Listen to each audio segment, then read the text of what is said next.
Gesture glomerulus, तो उसके अंदर हमें ये चीज़ें देखने को मिलती हैं। फिर आ जाता है neuro endocrine tumour. Neuro endocrine tumour में ये ना 2 चीज़ें होती हैं न्यूरो एंडोक्राइन ट्यूमर में और नेफ्रोब्लास्टोमा में। इसमें ना जो एज फैक्टर है वो इम्पोर्टेंट रोल प्ले कर रहा होता है। न्यूरो एंडोक्राइन ट्यूमर में जो आपका ट्यूमर होता है वो आपका न्यूरो एंडोक्राइन सेल से जो है वो ओरिजिनेट हो रहा होता है, ठीक है ना। ऐसे सेल जो आपके हार्मोन्स को रिलीज़ कर रहे हो किसी भी न्यूरल सिग्नल्स में, फॉर एग्जांपल जीआईटी ट्रैक्ट है, पेंक्रियाज है, लंग्स है, ठीक है ना, उसके अंदर। यानी कि मोस्ट कॉमनली जीआईटी ट्रैक्ट है, कार्सिनोड है, पेंक्रियाज है, ग्लूकोगोमा है, या लंग्स है, small cell carcinoma, also in thyroid which is medullary carcinoma, adrenal में फ्यूकोरोटोमा, यानी कि आपका एंडोक्राइन सेल्स। जब भी आपका एंडोक्राइन सेल्स जो सेंस कर रहा होता है तो वो सिक्रेट कर रहा होता है आपके पेप्टाइड्स को या अमाइंस को। तो उसकी वजह से क्या होता है, जो ट्यूमर्स होता है वो आपके हार्मोन्स जो होता है वो एक्सेसिवली सिक्रेट कर रहा होता है, विच में leads to the tumour excessive syndrome, ठीक है। यानी कि हार्मोन्स की ओवर प्रोडक्शन जो होता है वो स्टार्ट हो जाती है। अब इसके अंदर आपने याद रखना है कि आपका इस एंडोक्राइन के अंदर आपने जितने भी एंडोक्राइन ट्यूमर्स होते हैं ना, आपने उनको देखना होता है जिसके अंदर आपके एंडोक्राइन ट्यूमर्स होते हैं, यानी कि जो आपकी ग्लैंड से जो है वो प्रोड्यूस हो रहे हो। इसके अंदर आपने जो मार्कर्स याद रखने होते हैं वो आपने याद रखने हैं कि आपका क्रोमिन यार जो आपका क्रोमाग्रेनिन है वो ए जो है वो पॉजिटिव होना चाहिए। सिनेप्टोफाइसिन्स है वो जो सा है वो आपको पॉजिटिव होना चाहिए, सिनेप्टोफाइसिन्स पॉजिटिव होना चाहिए, और सेरोटोनिन मार्कर्स जो सा होता है वो आपके पॉजिटिव होना चाहिए, हिस्टामिन और कैल्सिटोनिन। अब आपने याद रखना है कि आपके जो एंडोक्राइन ट्यूमर्स होते हैं इसके अंदर आपको पता है कि कार्सिनॉइड ट्यूमर आ जाता है जो आपका स्मॉल इंटेस्टाइन का होता है, इलियम का या अपेंडिक्स का, जिसमें सेरोटोनिन जो तो ज़्यादा होता है। इसलिए इसके अलावा कार्सिनॉइड सिंड्रोम हो सकता है जो इंपॉर्टेंट, जिसमें फ्लशिंग, डायरिया, वीजिंग वगैरह हो सकती है।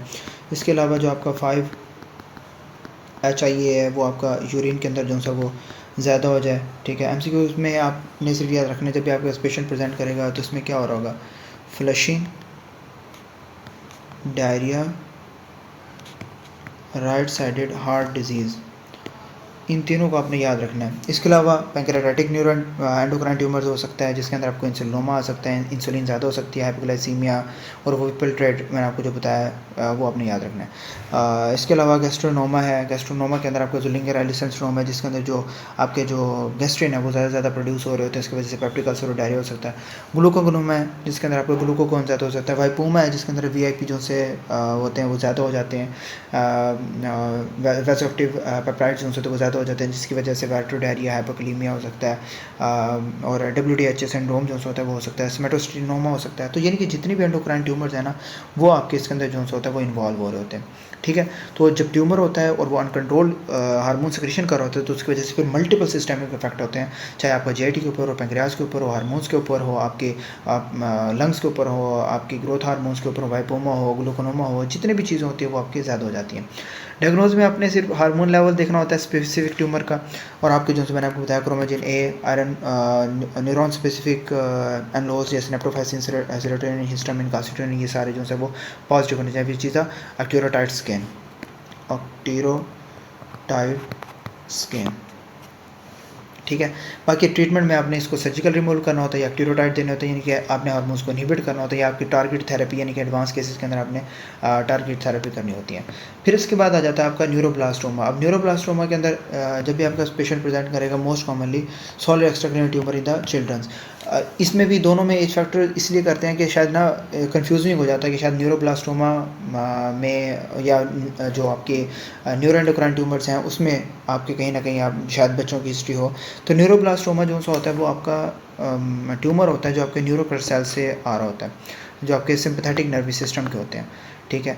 और उसमें जो सा बच्चा है उसमें एक्स्ट्रा क्रेनियल सॉलिड ट्यूमर होता है बेबीज़ के अंदर, यानी कि आपके जो न्यूरोकल सेल्स हैं वो आपके कहाँ से होते हैं, adrenal, leads to adrenal medulla plus sympathetic chain. अब ये न्यूरोकल सेल्स आपके क्या बना रहे होते हैं, एड्रिनल मेडुला और सिंपैथेटिक चेन। अगर ट्यूमर आ जाए अगर इसके अंदर तो वो लीड करेगा कहाँ से, लीड करेगा एड्रिनल मेडुला से और आपके पैरासिनेप्टल सिंपैथेटिक गैंग्लिया से, यानी कि आपका सिंपैथेटिक जो नर्वस सिस्टम है वो इन्वॉल्व होता है। तो जो ट्यूमर होता है वो इमेच्योर होता है और उसकी वजह से अनकंट्रोल प्रोलिफरेशन स्टार्ट हो जाती है। अब जब अनकंट्रोल प्रोलिफरेशन स्टार्ट होगी एड्रेनल मेडुला की, एड्रेनल मेडुला आपके कैटेकोलामाइंस जो होता है वो रिलीज़ करवा रहे होते हैं, जिसकी वजह से आपकी उनकी प्रोडक्शन ज़्यादा होगी और वो आपकी जो एपिनेफ्रिन और एपिनेफ्रिन है वो ज़्यादा से ज़्यादा रिलीज़ करवाएंगी। और साथ साथ आपके जो डोपामीन होते हैं, डोपामीन है वो आपके ज़्यादा से ज़्यादा रिलीज़ होता है। एपी प्लस नॉर एपिनेफ्रिन यानी कि कैटेकोलामाइंस आपके ज़्यादा से ज़्यादा रिलीज़ होंगी। बच्चे जो 5 साल से कम प्रेजेंट हो उनके अंदर ये हो सकता है, ठीक है। और पेशेंट को एब्डोमिनल मास होगा, यानी कि मोस्ट कॉमन प्रेजेंटेशन क्या होगी, एब्डोमिनल मास, वेट लॉस और इरिटेबिलिटी होती है। Usually arise in adrenal medulla sympathetic chain, मतलब जो मैंने अभी आपको पढ़ा दिया। Most commonly presentation is abdominal distension, female mass than can cross midline, यानी कि Williams tumour which is smooth and unilateral, यानी कि विलियम्स ट्यूमर जो सा होता है वो आपका, ये हम आगे पढ़ेंगे, जो का स्मूथ और होता है और एक साइड पे होता है।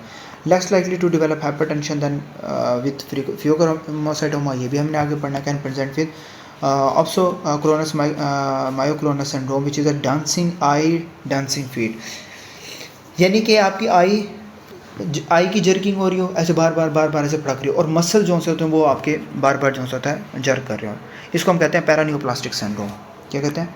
पैरान्यूप्लास्टिक सिंड्रोम, ठीक है, डांसिंग आई डांसिंग फीट।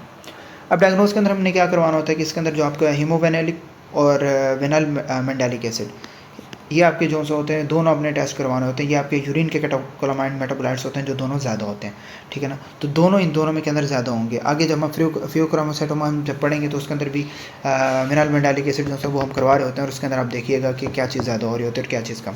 सिटी के अंदर हमें ट्यूमर जो है वो मिल जाता है, दैट्स वाई हमें जो वो मास होता है वो पहले से फील हो सकता है, ठीक है।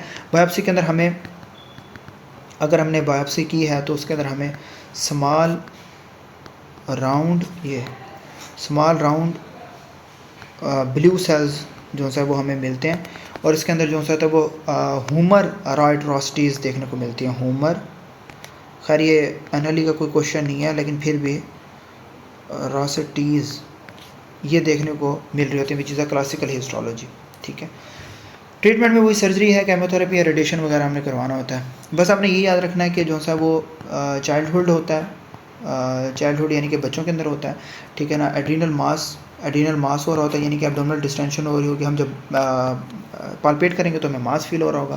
कैटेकोलामाइंस यानी कि HVA और वैन मेंडालिक एसिड जो होता है वो इसके अंदर जो है वो ज़्यादा होता है। इसके अलावा मतलब डांसिंग फीट यानी कि दोनों जर की मूवमेंट जो होते हैं वो हमें देखने को मिल रही होती हैं।